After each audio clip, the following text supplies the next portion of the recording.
परीक्षा में अगर कुछ भी नहीं आए तो आज हम आपको जो ट्रिक बता रहे हैं वो बता रहे हैं, संस्कृत में बता रहे हैं, और ऐसा वीडियो यूट्यूब पे कहीं नहीं मिलेंगे, पहले कह देते हैं, ठीक है। और हमको ये भी मालूम है कि आपका टाइम मोस्ट इंपॉर्टेंट है, बहुत ही कीमती है, तो इसलिए ज्यादा हम यहाँ पे भाषण नहीं देंगे, ज्यादा बकवास नहीं करेंगे, सीधे मुद्दे की बातें करेंगे, मेन पॉइंट की बात करेंगे यहाँ पे, ठीक है। मोस्ट इंपॉर्टेंट सब बातें करेंगे यहाँ पे। तो जैसा कि आप यहाँ पे देख रहे हैं संस्कृत में, पहले बता दूं कि संस्कृत पेपर में ये संस्कृत क्वेश्चन है, संस्कृत क्वेश्चन पेपर में जो क्वेश्चन आपको नहीं आए उसमें ये ट्रिक लगाएंगे, ठीक है। लेकिन ट्रिक लगाने से पहले इसमें बहुत से क्वेश्चन होते हैं, इसमें बहुत से क्वेश्चन होते हैं, तो जो जो क्वेश्चन आपको आता है सबसे पहले आप एग्जाम कॉपी में उन्हें लिख लेंगे, उसके बाद जो जो क्वेश्चन नहीं जानते हैं उसमें मेरा बताया हुआ ट्रिक लगा लेंगे। आप फाइल कभी नहीं करेंगे, मैं लिख के देता हूँ 100% मेरा गारंटी है, मैं लिख के देता हूँ 100% मेरा गारंटी है। तो आज हम संस्कृत में बताएंगे, इससे पहले हमने साइंस, सोशल साइंस सभी में बता दिए, सभी विषय में। एगो ये बचा है, चलो इसको भी बता देते हैं। अगर आप सभी विषय का नहीं देखा है तो हमारे चैनल पे अवेलेबल है, आप जाके देख लीजिएगा, ठीक है। तो इसमें देखिए संस्कृत में यहाँ पे ऑब्जेक्टिव है, बहुत से बच्चे को ऑब्जेक्टिव नहीं मालूम है, जैसे मान लो इस क्वेश्चन सबका ऑब्जेक्टिव का करेक्ट आंसर क्या होगा नहीं मालूम है, तो ये भी बताऊंगा इसी वीडियो में। पहले सब्जेक्टिव बता देता हूँ, ठीक है। देखिए यहाँ पे देखिए, समझने की कोशिश कीजिए, क्योंकि बहुत से बच्चे ऐसे हैं जिनका की संस्कृत मतलब उतना मजबूत नहीं है, ठीक है ना, संस्कृत पे उतना ध्यान नहीं देते हैं, बहुत से बच्चे ऐसे हैं। तो सबसे पहले गद्यांश होता है, ये तो कोई भी बना लेगा, हाँ ये कोई भी बना लेगा खोज के। आप कहेंगे सर ये तो बहुत ईजी है, इसमें बना लेंगे। बाकी का क्वेश्चन क्या करें, सब कुछ आपको बता रहे हैं बारीकी से, यहाँ पे आपको हम समझा रहे हैं, सब कुछ सिखा रहे हैं कि अगर एग्जाम में संस्कृत में कुछ भी ना आए तो कौन सा ट्रिक लगाना है। तो पहले तो जो जो आए, इतने क्वेश्चन में से कोई तो एक दो क्वेश्चन ऐसा होगा जो कि आपको आता हो, तो सबसे पहले आप उनको एग्जाम कॉपी में लिख देंगे, फिर हाँ मेरा ट्रिक लगाएंगे। देखिए जैसे यहाँ देखिए गद्यांश है, ठीक है, इसको गद्यांश यहाँ आप देख पा रहे हैं, अच्छे से देखिए, यहाँ पे अच्छे से देखिए भाई, गद्यांश है। तो यहाँ पहले इसको पढ़ना नहीं है, बहुत से बच्चे क्या करते हैं पढ़ने लगते हैं, पढ़ना नहीं है, इसमें टाइम बर्बाद। और वैसे भी बहुत से बच्चे को पढ़ने नहीं आता, मुझे भी सही से नहीं आता पढ़ने, ठीक है। देखिए क्योंकि संस्कृत 10th तक होता है, ठीक है। और जो ब्राह्मण सब होते हैं कास्ट में, जो ब्राह्मण कास्ट में होते हैं वो सब संस्कृत पढ़ने जानते हैं, लेकिन हम जैसे कास्ट वाले नहीं जानते हैं पढ़ने, ठीक है। संस्कृत भारी लगता है हम लोग को, तो कुछ तो दिमाग लगाना होगा एग्जाम में। फाइल तो नहीं आएंगे, क्योंकि फाइल होंगे तो घर में भी लात जूता खाएंगे, गाँव में बदनामी होगी, ना जाने क्या क्या, आगे रास्ता भी नहीं मिलेगा, तो फाइल नहीं होंगे। नहीं तो पता है बाकी सब्जेक्ट अगर आपका अच्छा है और संस्कृत में कैसो आप फाइल हो गए, सारा कहानी खत्म हो गया, मतलब सब पेपर में आप फाइल हो गए। तो इसलिए कैसो करके आपको नया पार लगाना होगा, कैसो भी करके संस्कृत में पास होना होगा, नया पार लगाना होगा, नहीं तो बाकी विषय में जितना मेहनत किया है सब बर्बाद हो जाएगा। समझ रहे हैं हम क्या बोल रहे हैं। तो सबसे पहले आपको क्वेश्चन पे आना है। यहाँ पे कह रहा है एक पदन उत्तरतः, मतलब यहाँ पे इसका मतलब ये हुआ कि एक पद में मतलब एक शब्द में जी हाँ, एक पद मतलब हुआ एक शब्द में यहाँ पे उत्तर देना है। ये क्वेश्चन है, इस क्वेश्चन का एक शब्द में उत्तर देना भाई, एक के शब्द में देना है। जैसे यहाँ देखिए यहाँ पे कह रहा है कि पहले तो क्या करना, कैसे देना, तो सबसे पहले ना इसको माने में पढ़ना है, चाहे गलती ही पढ़ना है लेकिन पढ़ना है, मतलब ध्यान देना। ओ अच्छा अच्छा अच्छा, इतना है।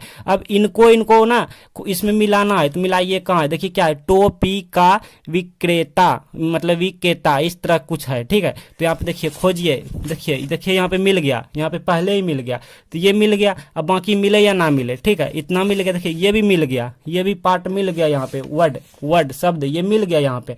तो मिलने के बाद क्या करेंगे, यहाँ पे कह रहा है एक पदन उत्तरतः, मतलब कि एक शब्द में उत्तर देना है भाई। हाँ एक नंबरिया क्वेश्चन आप देख सकते हैं, दो नंबरिया है, मतलब एक नंबरिया क्वेश्चन है, ठीक है। तो यहाँ पे क्या करेंगे, यहाँ से लेके यहाँ तक में ही कोई आंसर होगा। तो पहले तो ये हमारा क्वेश्चन में था, ये क्वेश्चन में था, तो ये आंसर नहीं होगा, ये भी क्वेश्चन में था, आंसर नहीं होगा, या तो यही आंसर होगा, ठीक है। एक का तो होगा नहीं, तो ये वाला आंसर होगा, यहाँ से लेके यहाँ तक इतना आंसर हो जाएगा, ठीक है। अगर आप चाहो तो इतना ही लिखेंगे, लेकिन इतना लिखने पर मान लो ये तो हम बता दिए तब ना जी, लेकिन बहुत से अपने से वहां पे आपको देना होगा, तो वहां पे आपको कोई नहीं बताएंगे। तो इस सिचुएशन में आप क्या करेंगे, यहां से लेके यहां तक पूरे उठा के लिख देंगे, क्योंकि इन्हीं में से आंसर छिपा हुआ है। जिससे आपको बताऊं एक एग्जाम्पल, जैसे हनुमान जी को वहां हिमालय पर्वत भेजा था ना कि जड़ी बूटी लाने, तो हनुमान जी को यहाँ बता दिया था, इस तरह से दिखेगा जैसे हम आपको बता रहे हैं, इस तरह से आंसर यहाँ पे मिल गया। ये वाला क्वेश्चन है तो ये नहीं होगा, ये नहीं होगा। तो उसी तरह से हनुमान जी को वहां पे समझ नहीं आया, तो वो क्या किया, पूरा पर्वत ही उठा के ले आया। हाँ तो उसी तरह आपको यहाँ पे अगर कुछ समझ नहीं आ रहा है कि कौन सा आंसर होगा,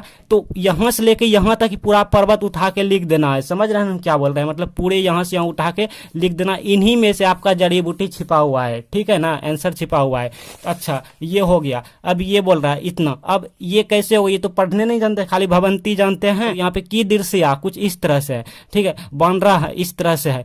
तो उतना पढ़ना नहीं है एग्जाम में, तो टाइम अपना ही बर्बाद होगा भाई। तो आपको मने मन इसको रखना है और इसको ना खोजना है, मिलाते जाना इसमें मिलाते जाना, मिलाते मिलाते मिलाते मिलाते। ओ देखिए यहाँ पे मिल गया प्रकृत्या, इस तरह से ये वाला मिल गया। बानरा, यहाँ पे बानरा मिल गया। भवंती छोड़िए, आपको शुद्ध मिलाना चाहिए, कोई दो वर्ड मिलना चाहिए, ये मिल गया। तो अब कुछ तो समझ नहीं आ रहा है क्योंकि आप संस्कृत में कमजोर हैं। हाँ, तो आपको क्या करना, यहाँ से जहाँ से मिला यहाँ से लेकर उठा के यहाँ तक फुल स्टॉप तक छाप देना है, पर्वत पूरा उठा के लिख देना है। इन्हीं में से कोई जड़ी बूटी छिपा हुआ है, इन्हीं में से जड़ी बूटी छिपा हुआ है, मतलब आंसर छिपा हुआ है, बाकी एग्जामिनर समझ ले। हाँ, तो ये करना है, तो यही करना है। अब इसमें कह रहा है भाई कि पूर्ण वाक्यन उत्तरतः, मतलब देखिए जहां से प्रबुद्ध ये जहां मिले ना वहां से लेके वाक्य तक छाप देना, मतलब एक वाक्य में। जैसे एगो डेमो आपको बताऊं, लाइक मान लो यहाँ मिल गया, तो ई वाक्य से लेके यहाँ तक फुल स्टॉप तक छाप देना है। तो ये जहाँ मिला आपको प्रबुद्ध, कहाँ मिल रहा है देखिए, कहीं तो जरूर मिलता होगा। लाइक यहाँ पे लाइट चली गई, थोड़ा मैनेज कीजिएगा। हाँ, तो हम कहाँ थे, ये वाला हम थे कि ये वाला प्रबुद्ध टोपिका, ठीक है, बाकी नहीं पढ़ना, अपना ही टाइम बर्बाद होगा। तो खोज रहे हैं वृक्ष, अच्छा खोज, देखिए यहाँ मिला प्रबुद्ध टोपिका। तो यहाँ से उठा के ना पूरे को यहाँ तक छाप देना है, ठीक है। तो रही बात अब ये वाला हो गया। इसी तरह से इसको करना है बांद्रा वाला, ठीक है, विक्रेता वाला बांद्रा वाला करना है, जहां भी मिले आपको उसी तरह से कर लेना है, ठीक है। तो इसमें हम ज्यादा टाइम नहीं देते हैं, मेन पॉइंट की बात करेंगे। ये सब बहुत ईजी है, ठीक है, लाइक बहुत ईजी है। अच्छा, अब बात करते हैं, ये मतलब हम ये कह रहे हैं अगर आपको संस्कृत पढ़ने नहीं आता तो कोई बात नहीं भाई, टेंशन नहीं लेना, फिर भी हो जाता है। अथवा में है, अथवा का उत्तर नहीं देना है, मतलब किसी एक को उत्तर देना है, ठीक है। अच्छा देखिए, तो इसमें आपको जो है ना, मतलब कि इसमें आपको 2 नंबर यहाँ, 2 नंबर यहाँ, 1 नंबर इसको मिल जाएगा। मतलब इसका शीर्षक क्या है, तो शीर्षक हमको लगता है जहां तक कि यही वाला होगा, क्योंकि इस पे ज्यादा चर्चा किया गया है, तो ये वाला होगा। और इसमें अथवा देके, मतलब तथा देके वृक्ष भी लगा देना है, ये और ये वाला दे देना है, काम बन जाएगा। दोनों में से कोनो सही हो ही जाएगा। अच्छा, अब आगे बात करते हैं। आगे अगर आपको संस्कृत में कुछ भी नहीं आता, देखिए कैसे फिर भी पास आप करते हैं, टेंशन तो लेना ही नहीं है। और ऑब्जेक्टिव की भी हम बता दिए, सलाह दे दिए। अब इसमें भी वही है, 12 वर्षे सस्ता ऋतु संति, और यहाँ पे देखिए कुछ इस तरह से इसमें भी है, तो यहाँ पे इसी तरह से करना है। भारते कति ऋतु संति, तो यहाँ पे क्या करना है, एक पद में देना है, मतलब भारतीय वर्षा, यहाँ षष्ठ हो जाएगा हमारा आंसर, मतलब षष्ठ मतलब 6 हो जाएगा, संति, ठीक है। यहाँ पे 6 ऋतु पूछ रहा है, मतलब इसी तरह से भारत में कितने ऋतु होते हैं यही सब पूछता होगा, ठीक है। तो इसी तरह से इसमें भी करना है आपको कुछ। बाकी अब यहाँ पे ये वाला मिलना, इसको खोजना है मने मन, इसको यहाँ पे जहां से मिल जाए वहां से लिख देंगे, ठीक है। जैसे देखिए यहाँ से मिल गया, तो यहाँ से लेके यहाँ तक लिख देना है, नहीं तो आगे मिले तो आगे नहीं मिल रहा है, तो यहीं से लेके यहाँ तक लिख देना है, एक वाक्य में पूरा देना है। तो इसी तरह से करना है इसमें भी, ठीक है। तो ये सब आप कर लेंगे, ये सब तो क्योंकि खोजने वाला है, तो वो करिए लेंगे, जहां से मिल जाएगा आप खोज लेंगे। अब बात करते हैं आगे, इसमें क्या करना है, जैसे किसी 2 का पत्र लिखना है, क्या कह रहा है, उत्तर देना है। उत्तर में क्या है, उत्तर में पत्र लिखना है संस्कृत में। अब आप क्या करेंगे, संस्कृत में आप नहीं जानते हैं, बहुत टेंशन नहीं लेना। और ये आपको हम एक डेमो सिखा रहे हैं, देखिए आपको थोड़ा सा पहले हम बता दूं संस्कृत में क्या होता है भाई। संस्कृत में आपको हम पहले लिखने का तरीका बता दूं, लाइक यहाँ देखिए मोस्ट इंपॉर्टेंट है, वीडियो छोड़ के भागिएगा नहीं तो बहुत पछताइएगा। आप क्या कीजिएगा, जैसे हिंदी में पत्र लिखते हैं ना, हिंदी में हम पिछले वीडियो में बताए, हिंदी में कुछ ना आए तो क्या करें, उसमें हम बताए थे, ठीक है। जैसे हिंदी में लिखते हैं, हिंदी में तो कोई भी लिख लेगा, सब कोई लिख लेता, जैसे हिंदी में लिखते हैं ना, उसी में ना आपको क्या करना, हलंत होता है, विसर्ग होता है, या अपर रेप होता है, पता नहीं क्या बोलता है, अमनस्वर वाला रेप होता है, आधा स्व होता है, यह होता है, मम होता है, मतलब हलंत विसर्ग अंति, ये सब आपको जो है लगा देना हिंदी में। कैसे लगाना आप टेंशन ना लीजिए, हम बता रहे हैं, सब कुछ बता रहे हैं। जैसे एक डेमो आपको हम दिखाऊं, चलो इनमें से हम किसी एक पे यहाँ पे लिख लेता हूँ, इस पे आपको सिखाने के लिए डेमो, इस पे हम लिखे हैं। मान लीजिए हम इस पे लिख रहे हैं कि जन्म दिवस की बधाई देते हुए अपने भाई को संस्कृत में पत्र लिख रहे हैं। पहले हम हिंदी में लिख लेंगे, जैसा कि हमने आपको बताया, आपको हिंदी में ही लिख लेना, सेम टू सेम पहले हिंदी में लिख लेना है। हिंदी में लिखना है कि प्रिय, यहाँ पे गुलशन अपना नाम दे दिया, आप अपना भाई का नाम दे दीजिएगा, ठीक है, अपना भाई का नाम दीजिएगा। मेरे पास कोई नाम नहीं था तो अपना नाम दे दिया, प्रिय गुलशन।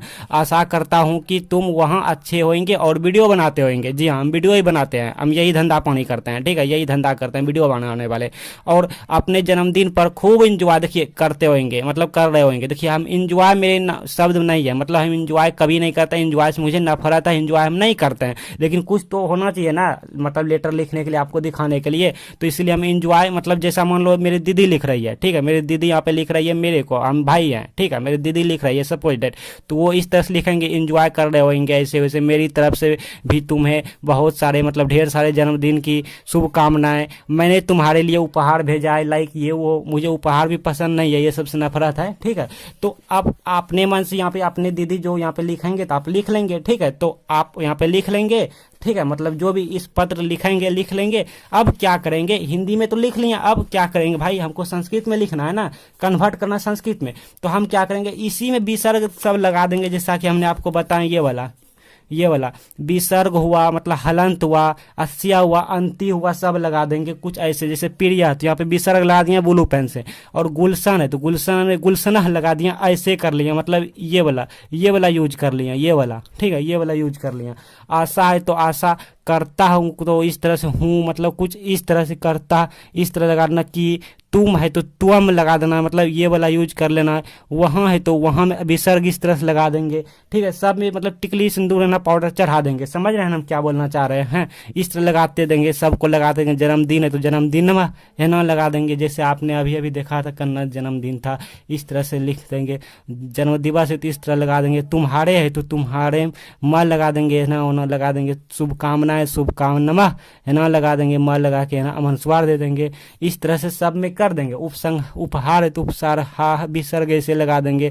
बहुत सारे में इस तरह कर देंगे तो ये हमारा संस्कृत में कन्वर्ट हो गया। तो आपको कुछ ना कुछ नंबर दे देंगे, क्योंकि अगर आप सदा पेज छोड़ेंगे तो एग्जामिनर कुछ भी नंबर नहीं देंगे। इसलिए एग्जामिनर चाहता है कि बच्चे की कॉपी में कुछ ना कुछ लिखा रहे जिससे मुझे नंबर देने में बने। तो ये तो रहा लेटर की बात, मतलब पत्र लिखने की बात। अब हम आगे बात करते हैं। जैसे मान लीजिए आगे भी क्वेश्चन है ना, छोड़ना नहीं है परीक्षा में, सदा कॉपी नहीं छूटना। अब आता है यहाँ पे किसी एक विषय पे वाक्य, मतलब निबंध लिखना। यूं बोलो तो 7 वाक्यों बोला है, बट निबंध लिखना तो निबंध जैसे आप लिखते हैं उसी तरह लिख लेंगे। किसी जैसे मेरे प्रिय शिक्षक पे, रक्षाबंधन पे, या किसी एक पे निबंध लिख देंगे और उसमें क्या करेंगे, वही विसर्ग हलंत या मह इस तरह से लगा देंगे। मतलब ये सब चीज, ठीक है, ये सब ध्यान में रखेंगे, यही सब लगाना होता है। और ये सब अगर आपको ध्यान में नहीं है, उतर गया है, तो गद्यांश में सब में लगा हुआ है, आप देख सकते हैं। देखिए विसर्ग लगा है, अमह इसमह लगा है, इस तरह सब लगा हुआ है, ठीक है। तो आपको यहीं से लगा लेना उठा के। अब बात करते हैं इसकी, तो 7 में से आपको जो है ना 2 नंबर 3 नंबर मिल जाएंगे। जी हाँ, कट नहीं होंगे, मतलब फाइल नहीं करेंगे। अब इसकी बात करते हैं। जैसे तुम घर जाते हो तो मान लो आप नहीं जानते हैं, रजा यहाँ पे प्रजा रजा को नमस्कार करती है, ये सब नहीं जानते हैं, तो आपको कुछ इस तरह से मतलब कि विसर्ग अनुस्वार का हलंत का यूज करना। जैसे देखिए हम लिख लेंगे तुम घर जयंती, इस तरह से इसको लिख देंगे। प्रजा राजा को नमस्कार करती है, इस तरह लिख देंगे। प्रजा राजा को नमस्कारम करंती, अंति सब में लगा देंगे, ठीक है। जैसे यहाँ पे गुरु शिष्य के साथ घूमता है तो यहाँ पे लिखते हैं गुरु शिष्य के साथ घूमंती। और यहाँ पे देखिए मुझे पुस्तक पढ़नी है, यहाँ पे इस तरह लिखेंगे मुझे पुस्तकम, यहाँ पे अमह लगा देंगे, म दे के ऐसे लगा देंगे। पढ़नी चयंती, मतलब मुझे पुस्तकम पढ़नी चयंती, सब में अंति लगा देंगे। ऐसे वैसे घुमंती लगा देंगे, जहाँ घूमेगा घुमंती, ठीक है, जहाँ रहेगा रहंती। इस तरह से मान लीजिए यहाँ पे विवाद मत करो, तो मत को नहीं भी होता है, ठीक है, तो विवाद नहीं करंती करो। और यहाँ पे देखिए बालक को फल अच्छा लगता है, बालक को फल अच्छा लगता है, तो बालक को फलम अच्छा लगंती। कुछ इस तरह से लगा कर अगर आप लिख देंगे तो एग्जामिनर जो है इतना में से कुछ ना कुछ नंबर दे देंगे। क्योंकि बहुत से एग्जामिनर उतना सही से जांच नहीं करते हैं, वो देखते हैं बच्चे ने कॉपी में कुछ ना कुछ लिखा हुआ है, बस नंबर देते चले जाते हैं, और बाय चांस उन्होंने पकड़ लिया, देख लिया, समझ लिया, तो वो इस्माइल करेंगे और देखेंगे हम बच्चे ने फाइल से बचने के लिए बहुत कोशिश किया है, तो आपके कोशिश पे नंबर दिए जाएंगे। अब आगे बात करते हैं, आगे भी क्वेश्चन में बहुत से है क्वेश्चन में। अब मान लीजिए ये किताब से आ गया, तो बहुत से यहाँ पे है 8 का जवाब देना है, ठीक है। तो आपको क्या करना, 2-3 गो किताब से याद कर लेना। आई रिपीट, आपको क्या करना, 2-3 गो किताब वाला याद कर लेना, और जो भी आपको याद है उसी को घुसा के लिख लेंगे बीच में, खाली ऊपर में लिख लेंगे नदी और विद्वान में समानता है क्योंकि, या फिर ये इसीलिए, बस जो याद है वो लिख देंगे। अगर कुछ भी याद नहीं है भाई, कुछ भी याद नहीं, तो हम आपको फाइल नहीं होने देंगे। आपको क्या करना है, ये वाला थोड़ा टॉपिक मान लो लिख लेंगे यहाँ से यहाँ तक, और बीच में आपको क्या करना है, गद्यांश वाला ये उठा के जो है ना, यहाँ पे जो होते हैं ये गद्यांश वाला, इसी को ना उठा के यहाँ से यहाँ या बीचे से उठा लेंगे, यहाँ से लेके यहाँ तक लिख देना है। सब में वैसा ही करेंगे, 8 को प्रश्न का उत्तर देना है। सब में अगर वैसा ही करते हैं तो कुछ ना कुछ हमको नंबर दे देंगे और हम फेल होने से बच जाएंगे। मेरा सादा कॉपी एग्जाम में नहीं जाएंगे और जब कुछ ना कुछ लिखा रहेंगे तो कुछ ना कुछ नंबर भी मिलेंगे। अब ऑब्जेक्टिव की बात करें, ये बहुत से ऑब्जेक्टिव हैं, तो इसलिए हम यहाँ पे स्पेशल एक वीडियो बना दिए हैं ताकि आप शांति दिमाग से अच्छे से देख सकें, समझ सकें। आपके एंड स्क्रीन पे अभी वीडियो आ रहे हैं।